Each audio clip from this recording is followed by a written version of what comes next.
அனைவருக்கும் வணக்கம்.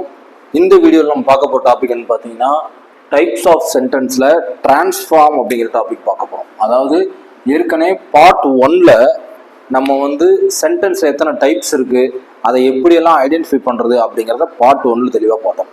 பார்ட் 1 பார்க்காதவங்க தயவுசெய்து அந்த வீடியோ பார்த்துட்டு வாங்க, அப்போ தான் உங்களுக்கு இன்னும் கிளாரிட்டியாக புரியும். சரிங்களா? ஸோ பார்ட் 1ல் நம்ம பார்த்தது என்னென்னா, டைப்ஸ் ஆஃப் சென்டென்ஸில் என்னென்ன பார்ட்லாம் இருக்குது, அதாவது என்னென்ன டைப்ஸ்லாம் இருக்குது, அதை எப்படி கண்டுபிடிக்கிறோம் அப்படிங்கிறலாம். இந்த டாபிக் டிஎன்பிஎஸ்சி சிலபஸில் புது டாபிக்.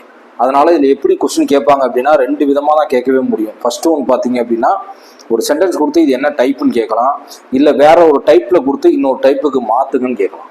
ஓகேவா? இது 2 தான் கேட்கவே முடியும். ஸோ பார்ட் 1ல் அந்த ஃபஸ்ட்டு ஆப்ஷனை ஃபுல்லாக கிளாரிஃபை பண்ணியாச்சு, எப்படி கண்டுபிடிக்கிறது. இப்போ பார்ட் 2ல் ஸோ எப்படி கன்வெர்ட் பண்ணுறது, ஒரு சென்டென்ஸ் இன்னொரு சென்டென்ஸ்க்கு எப்படி கன்வெர்ட் பண்ணுறதுன்னு பார்க்க போகிறோம். மொத்தமாக 4 டைப்ஸ் இருக்கு இல்லையா? Declarative, interrogative, imperative, exclamatory. இந்த வீடியோவில் டிக்ளமேட்டரியும் இன்ட்ராகேட்டிவும் பார்க்க போகிறோம். மெயினாக டிக்ளமேட்டிவ் சென்டென்ஸ்லேருந்து மீதி இருக்க 3 ஃபார்முக்கு மாற்றுறது, இன்ட்ராகேட்டிவ்லேருந்து மீதி இருக்க 3 ஃபார்முக்கு மாற்றுறது. இதான் இப்போ தெளிவாக பார்க்க போகிறோம். சரிங்களா? ஸோ ஆல்ரெடி நான் சொல்லியிருப்பேன், டிக்ளமேட்டிவ் அப்படின்னா என்ன அப்படின்னா, ஒரு இன்ஃபர்மேஷனை அல்லது ஒரு ஐடியாவை தெளிவாக அது காட்டும். She is a good singer, இது இப்போ டிக்ளரேட்டிவ் ஸ்டேட்மெண்ட்னு சொல்லலாம், டிக்ளரேட்டிவ்னு சொல்லலாம். ஸோ இது எப்படி நம்ம ஷி இஸ் ஏ குட் சிங்கருங்கிறது டிக்ளரேட்டிவ்னு எப்படி சொல்கிறேன் அப்படின்னா, இது தெளிவாக ஒரு ஐடியாவை கொடுக்குது அல்லது ஒரு இன்ஃபர்மேஷனை கொடுக்குது. She is a good singer, இது இப்போ டிக்ளரேட்டிவ்ல இருந்து இன்ட்ராகேட்டிவ்க்கு மாற்றணும். அப்போ இன்ட்ராகேட்டிவோட ஸ்ட்ரக்சர் என்ன சொல்லியிருக்கேன்? கேள்வியாக இருக்கணும், கேள்விக்குறி கண்டிப்பாக இருக்கணும், அதே சமயம் அந்த ஸ்டேட்மெண்ட் கேள்வியை தான் கேட்கணும் இல்லையா? அதான் இன்ட்ராகேட்டிவ். ஸோ இப்போ she is a good singer அப்படின்னு ஒரு இன்ஃபர்மேட்டிவா ஒரு டிக்ளரேட்டிவா இருக்க சென்டென்ஸை எப்படி நம்ம இன்ட்ராகேட்டிவ்க்கு மாத்துறது? ஸோ ஜஸ்ட் சிம்பிள் பாருங்க, இந்த வெர்பு ஃபார்ம் இஸ், இந்த இஸ்ஸை இப்படியே பொசிஷன் ஜஸ்ட் மாத்திரம். Is she A good singer, it she A good singer, இதோட சேர்த்து என்ன வந்திருக்கணும்? இன்ட்ராகேட்டிவ், கொஸ்டின் மார்க் கம்பல்சரி இருக்கணும். ஸோ இப்போ மாத்திட்டோம் அப்படின்னா இது கேள்வி வாக்கியமா மாறிடுச்சு. அப்போ ஒரு டிக்ளரேட்டிவ் சென்டென்ஸ் இன்ட்ராகேட்டிவ் சென்டென்ஸ் எப்படி மாற்றணும்? அதோட வெர்பு ஃபார்மை முன்னாடி கொண்டு போய் எழுதணும், பின்னாடி கொஸ்டின் மார்க் சேர்க்கணும். அவ்வளோதான். கொஸ்டின் டேக்னு ஒரு ஏரியா பார்த்துருப்போம், எப்படி அதை கொஸ்டினை உருவாக்குறது அப்படிங்கிறது. அந்த ஏரியாவும் இதுவும் ரிலேட்டட் தான். பட் ஆனால் டிக்ளரேட்டிவ்லேருந்து இன்ட்ராகேட்டிவ் மாத்திரப்ப செய்ய வேண்டிய ஒரே வேலை என்ன? இங்கே இஸ் இருக்கட்டும், வாஸ் இருக்கட்டும், என்ன வேணாலும் இருக்கட்டும், பட் ஆனால் அந்த டூ ஃபார்ம் வெர்பை தூக்கி முன்னாடி போட்டுட்டு அப்படியே கொஸ்டின் மார்க் போடணும். ஓகேவா? ஸோ இதுதான் இஸ் ஏ குட் சிங்கர், அந்த சென்டென்ஸை அப்படியே கேள்வி வாக்கியமா மாத்தியாச்சு. ஓகே, இப்போ ஒரு இது முடிஞ்சிச்சு. அடுத்த டிக்ளரேட்டிவ்ல இருந்து எக்ஸ்க்ளமேட்டரிக்கு எப்படி மாத்துறது? எக்ஸ்க்ளமேட்டரிங்க ஏற்கனவே சொல்லியிருக்கேன், ஸ்ட்ராங் எமோஷனை தெரிவிக்கணும். டிக்ளரேட்டிவ் சென்டென்ஸ் எப்படி இருக்கணும்? ஒரு இன்ஃபர்மேஷனோ ஒரு ஐடியாவே சொல்லணும். It is a beautiful painting, it is a beautiful painting, இது இப்போ தெளிவாக ஒரு இன்ஃபர்மேஷனை கொடுக்குது. இந்த பெயிண்டிங் அழகா இருக்கு, அவ்வளவுதான் அவங்க சொல்லியிருக்காங்க. ஓகேவா? இதை எக்ஸ்க்ளமேட்டரியா எப்படி மாத்துறது? What a beautiful painting it is. So what a பியூட்டிஃபுல்னு சொல்லும் போது எப்பேற்பட்ட அழகு அல்லது எப்படிப்பட்ட அழகு இது அப்படின்னு ஒரு ஸ்ட்ராங் எமோஷனுக்கு மாறிடுச்சா? அதான். ஓகேவா? So what a beautiful painting it is, கடைசியில எக்ஸ்க்ளமேட்டரி மார்க், ஆச்சரியக்குறி போட்டுரும். ஓகேவா? ஸோ தெளிவா it is a beautiful painting இன்ஃபர்மேஷனா இருக்கு. அதை எக்ஸ்க்ளமேட்டரிக்கு மாத்துறப்ப எப்படிப்பட்ட அழகு ஆன ஓவியம் இது அப்படின்னு சொல்றோம். What a beautiful painting it is. ஓகேவா? ஸோ இதோட எக்ஸ்க்ளமேட்டரி முடிஞ்சிருச்சு. அடுத்த டிக்ளரேட்டிவ்ல இருந்து இம்பேரேட்டிவ்க்கு மாத்துறோம். இம்பேரேட்டிவ்னா என்ன சொல்லியிருக்கேன்? கட்டளையாவோ அல்லது ஆர்டராவோ அல்லது ரெக்வஸ்டாவோ, கமாண்டு, ரெக்வஸ்ட், ஆர்டர், இந்த 3 ஃபார்ம்ல ஏதாவது ஒன்று தான் இருக்கணும். ஓகேவா? ஸோ டிக்ளரேட்டிவ் பாருங்க, you should complete your homework. இங்கே ஃபுல் ஸ்டாப் இருக்கு.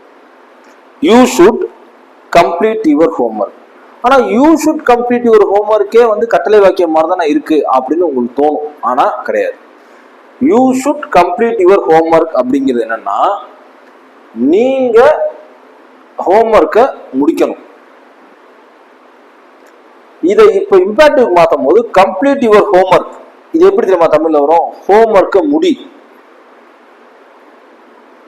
இங்க யூ ஷுட் கம்ப்ளீட் யுவர் ஹோம்ஒர்க்ங்கிறது ஸ்டேட்மெண்ட் தான், டிக்ளரேட்டிவ் தான். ஏன் அப்படின்னா அது ஒரு இன்ஸ்ட்ரக்ஷனாக தான் இருக்கு, அது இம்பேரேட்டிவா இல்லை. யூ ஷுட் கம்ப்ளீட் யுவர் ஹோம்ஒர்க்ங்கிறது ஒரு ஐடியா தான் அல்லது ஒரு இன்ஃபர்மேஷன், நீ முடிக்கணும், அவ்வளவுதான். ஆனா இங்க கம்ப்ளீட் யுவர் ஹோம்ஒர்க்ங்கிறது முடிங்கிறதான கட்டளை. செய், இதை நீ செய்யணும், பண்ணணும், வாங்கணும் அப்படிங்கிறது கட்டளை கிடையாது. செய், வை, வாங்கு, இதுதான் கட்டளை இல்லையா? So complete your homework. You ஷுட்ங்கிறத அப்படியே ரிமூவ் பண்ணிட்டு ஜஸ்ட் கம்ப்ளீட் யுவர் ஹோம்ஒர்க் மட்டும் மாத்துறது டிக்ளரேட்டிவ்ல இருந்து இன்ட்ராகேட்டிவ். இப்போ இந்த 3 டைப்ஸ் உங்களுக்கு தெளிவாக புரிஞ்சா? டிக்ளரேட்டிவ் வந்து எப்படி இன்ட்ராகேட்டிவ் மாத்துறது, டிக்ளரேட்டிவ் வந்து எப்படி எக்ஸ்க்ளமேட்டரி மாத்துறது, டிக்ளரேட்டிவ் வந்து எப்படி இம்பேரேட்டிவ் மாத்துறது. ஓகேவா? ஸோ நெக்ஸ்ட் இந்த பக்கம் பாத்தீங்க அப்படின்னா இன்ட்ராகேட்டிவ்ல இருந்து மீதி 3 ஃபார்முக்கு மாத்துறது. இன்ட்ராகேட்டிவ் வந்து டிக்ளரேட்டிவ் எப்படி மாத்துறது, இன்ட்ராகேட்டிவ் வந்து இம்பேரேட்டிவ் எப்படி மாத்துறது, இன்ட்ராகேட்டிவ் வந்து எக்ஸ்க்ளமேட்டரி எப்படி மாத்துறது.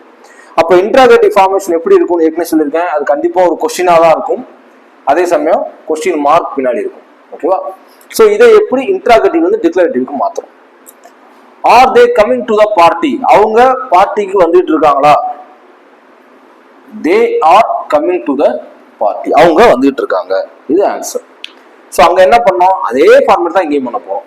ஸோ டூ ஃபார்ம் வெர்பை தூக்கி முன்னாடி போடுறோம், இதை சப்ஜெக்ட் இங்கிட்டு மாத்துறோம். They are coming to the party, question mark எடுத்துட்டு ஃபுல் ஸ்டாப் வைக்கிறோம், அவ்வளோதான். ஸோ இப்போ இது டிக்ளரேட்டிவ், அதாவது சாதாரண ஸ்டேட்மெண்ட்டா மாறிடுச்சு. தே are coming to the party அப்படின்னு ரொம்ப சாதாரண சிம்பிள் சென்டென்ஸா மாறிடுச்சு. ஓகேவா? ஓகே. அடுத்த இன்ட்ராகேட்டிவ்ல வந்து இம்பேரேட்டிவ் எப்படி மாத்துறது? ஸோ இன்ட்ராகேட்டிவ் சொன்ன மாதிரி கேள்வியா இருக்கணும், கொஸ்டின் மார்க் இருக்கணும். Will you please close the door, will you please close the door, உங்களால அந்த கதவை மூட முடியுமா அப்படின்னு ஒரு கேள்வியா இருக்கு. இதை எப்படி கட்டளையா மாத்துறது? கதவை மூடு, அவ்வளவுதான். Close the door. முடியுமா, செய்ய முடியுமா அப்படிலாம் கேட்டால் அது இம்பார்ட்டன்ட் கிடையாது, ஒன்லி கட்டளை தான். கதவை மூடு, அவ்வளவுதான். So close the door, will you ப்ளீஸ்ங்கிறத அப்படியே எடுத்துட்டு க்ளோஸ் த டோர். எந்த இடத்துல அந்த இம்பார்ட்டிவ் வேர்டு ஆரம்பிக்குதோ அந்த இடத்துல இருந்து கட் பண்ணி எடுத்துட வேண்டியதான். ஓகேவா? ஓகே. அடுத்த இன்ட்ராகேட்டிவ்ல இருந்து எக்ஸ்க்ளமேட்டரி எப்படி மாற்ற போறோம்? இன்ட்ராகேட்டிவ் வந்து எக்ஸ்க்ளமேட்டரி. இன்ட்ராகேட்டிவ் எப்படி இருக்கணும்? கேள்வியா இருக்கணும், கொஸ்டின் மார்க் இருக்கணும். How beautiful in this place, இங்க வந்து எவ்வளவு அழகா இருக்கு இந்த இடம் அப்படின்னு அவங்க சொல்லல, எவ்வளவு அழகா இருக்கு அப்படின்னு கேள்விதான் கேட்கறாங்க. How beautiful in this place, எவ்வளவு அழகா இருக்கு இந்த பிளேஸ் அப்படின்னு கேட்கறாங்க, அவ்வளவுதான். இதை எவ்வளவு அழகா இருக்குன்னு மாத்தணும்னா what a beautiful place this is அப்படின்னு தான் சொல்லுவோம். எக்ஸ்க்ளமேட்டரி ஃபார்மேட்டுக்கு கொண்டாடணும்னா எக்ஸைட்மெண்ட் ஆகி ஒரு ஸ்ட்ராங் எமோஷனை காட்டி what a beautiful place this is exclamatory mark, கடைசியில ஆச்சரியக்குறி வரும். ஸோ இதுக்கும் ஒரே மாதிரி இருக்க மாதிரி இருக்கலாம். How beautiful in this place அப்படிங்கிறது how beautiful in this place அப்படின்னு அவங்க கேட்கல, கேள்விதான் கேட்கறாங்க. How beautiful in this place, அதுக்கு நம்ம நல்லா இருக்கு நல்லா எப்படி ஆன்சர் பண்ணலாம், அதனாலதான் அந்த ஃபார்மேட்ல இருக்கு. பட் இதே கேள்வி எப்படி மாத்தோம்னா வாட் அ பியூட்டிஃபுல், இந்த இன்ட்ராக்டிவ் இருந்து எக்ஸ்க்ளமேட்டரிக்கு மாத்துறது எப்படின்னா what a beautiful place Thisna இங்க ஆன்சரே சொல்லியாச்சு, எவ்வளவு அழகான பிளேஸ் இது, இங்க தான் சொல்றோம். ஓகேவா? இதுதான் இதுக்கும் உள்ள டிஃபரன்ஸ். ஓகேவா? ஸோ இப்போ டைப்ஸ் ஆஃப் சென்டென்ஸ்ல டிக்ளரேட்டிவ்ல இருந்து மீதி 3 ஃபார்முக்கு எப்படி மாத்துறது, அடுத்த இன்ட்ராகேட்டிவ்ல இருந்து மீதி 3 ஃபார்முக்கு எப்படி மாத்துறது அப்படிங்கிறத தெளிவா பார்த்து முடிச்சாச்சு. ஓகேவா? இது ஜஸ்ட் ஒரே ஒரு எக்ஸாம்பிள் தான். இதே மாதிரி நிறைய எக்ஸசைஸ் தான் உங்களுக்கு என்ன செய்யும், கிளாரிட்டியை கொடுக்கும். நிறைய எக்ஸசைஸ் பண்ணி பார்க்கணும். அந்த நிறைய எக்ஸசைஸ்ல சம் எக்ஸெப்ஷனல் கேசஸ் இருக்கும், அதை எப்படி ஹேண்டில் பண்ணணும்னு உங்களுக்கு தெரியும். ஓகேவா? ஸோ ரொம்ப ரொம்ப இம்பார்ட்டன்ட் திங் இதுதான். ஸோ அடுத்த பார்ட் 3 வீடியோல இம்பேரேட்டிவ்ல இருந்து மீதி 3 ஃபார்முக்கு எப்படி மாத்துறது, எக்ஸ்க்ளமேட்டரில இருந்து மீதி 3 ஃபார்முக்கு எப்படி மாத்துறது அப்படிங்கிறத பார்ப்போம். ஓகேவா? ஸோ ஓவராலா டைப்ஸ் ஆஃப் சென்டென்ஸை நான் அடுத்த வீடியோல முடிச்சிடலாம். ஓகேவா? Okay, thank you so much, thank you.